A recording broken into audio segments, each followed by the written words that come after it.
อ่ะพันเพชรเพิ่นสิเฮ็ดอันไม่นึ่งข้าวหม้อนึ่งอยู่กับอยู่ในนี้ฮวดก็อยู่ในนี้พร้อมเดียวกันได้นี่นะเพิ่นเฮ็ดนี่โอ้เพิ่นก็เป็นพานมาหลายปีแล้วธรรมดาเด้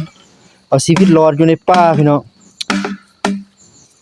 บ่มีหม้อนึ่งบ่มีฮวดมีเฮาเฮ็ดแบบนี้ได้เลยนะ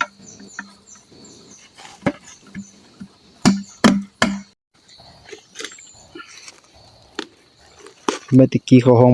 บังไม่ฮกได้อันนี้นะเป็นให้ได้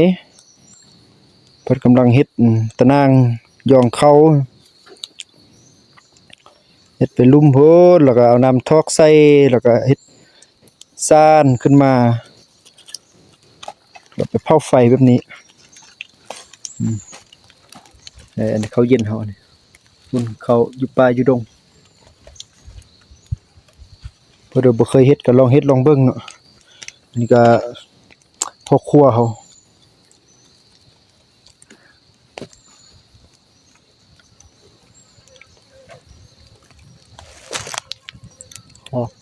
ฮอกนกอันกระว่ายหนูบ่ายปลาพี่น้อง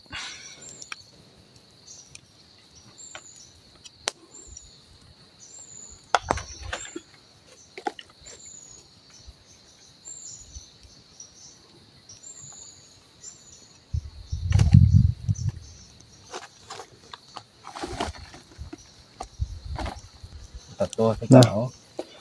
ตอนนี้เพิ่นกำลังซ่านแล้วเบิ่งไปนำกันพี่น้องเพิ่นสิซ่านงามได้ส่ำใด บ่เน้นงามเด้อบ่เน้นงาม ผ่านหลายปีได้ผ่านเพิ่นหลายปีเอาชีวิตรอดมาหลายปีแล้วอยู่ป่าอยู่ดงบ่มีฮวดบ่มีหม้อนึ่งเอาบังไม้ฮกนี่แหละเฮ็ดบังไม้ฮกตัวนี้เฮ็ดฮวดนึ่งเขาภาษาบ้านเฮาก็ให้หั่นแหละ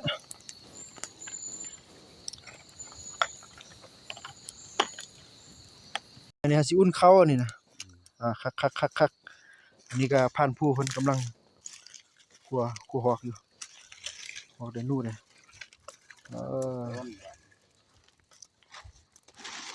นี่แหละอยู่ป่าอยู่ดง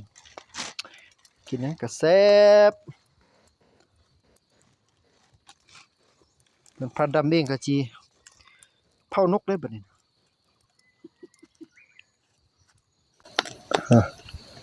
หันผู้โอ้คัก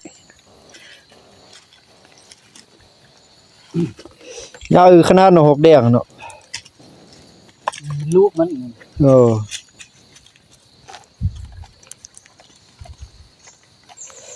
อันนี้มันบนนอนเฮาเด้อนี่นะกลางปีนอน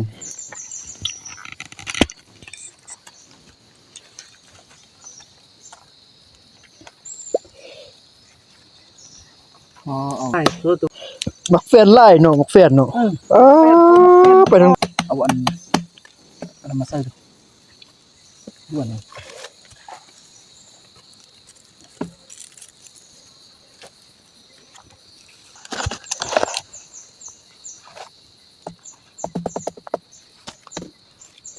ตินิกกัดเอาตลอด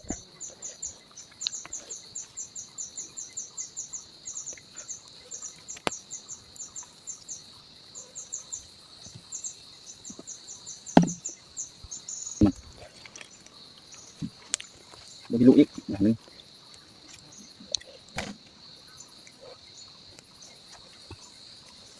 ก็มีไปตรงกิ่งแค่ทำไหนในนึ่งข้าวสารง่ายๆเลยสุกวันเขานึ่งเลยแหละ ใส่บังนะ วันเขานึ่งใส่หมดเลย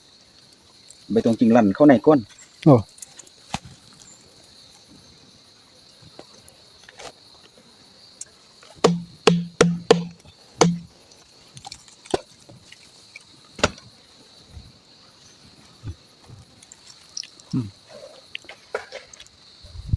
เฮ็ดเด้อ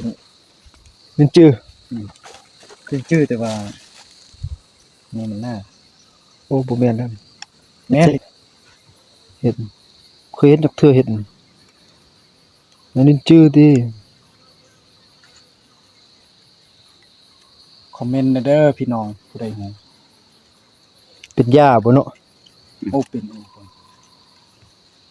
ปันเพชรเพิ่นโอ้ปันตุ่มเลยเว้ย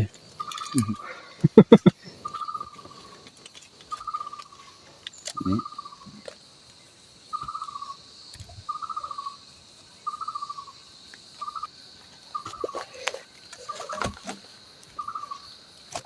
มัดบ่ปันคล้องตุ่มเลยเนาะ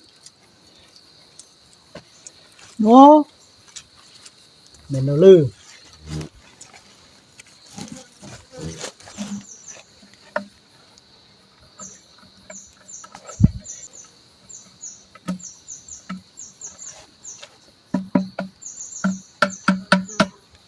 เดี๋ยวเพิ่นมีได้พี่น้องเพิ่นเอาได้เพิ่นเอาไปป้าบไปผู้อะบ่มีมนกมนึงเฮ็ดอันนี้ได้แบบนี้เลยได้ ปลายมีดมักอันนี้นั่งฮอกนี่บ่มีสิทธิ์เลย เนี่ยก็ทองน้ำใส่ทองน้ำใส่นั่นแหละ โอเค โอเคแล้วบ่ กดต้องใส่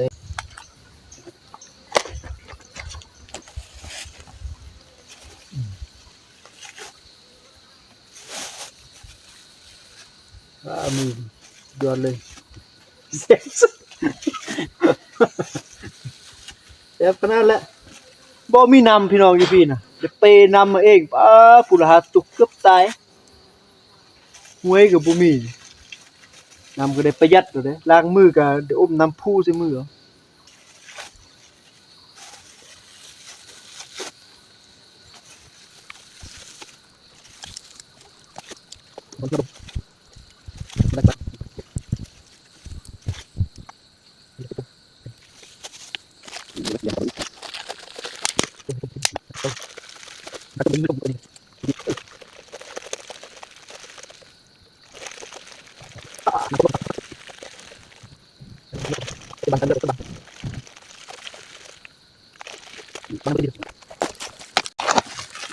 นี่นะพี่น้อง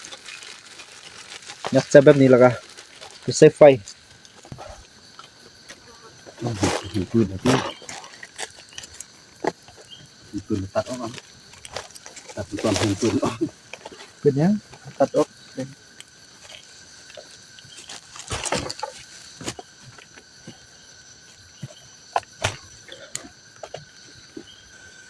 ส่งบางคู่กัน เลี้ยวตรงยางไป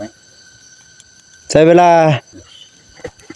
ประมาณครึ่งชั่วโมงก็สุกแล้วพี่น้องเป็นบางใหญ่ถ้าไฟแห้งๆก็ลุกสุกไว้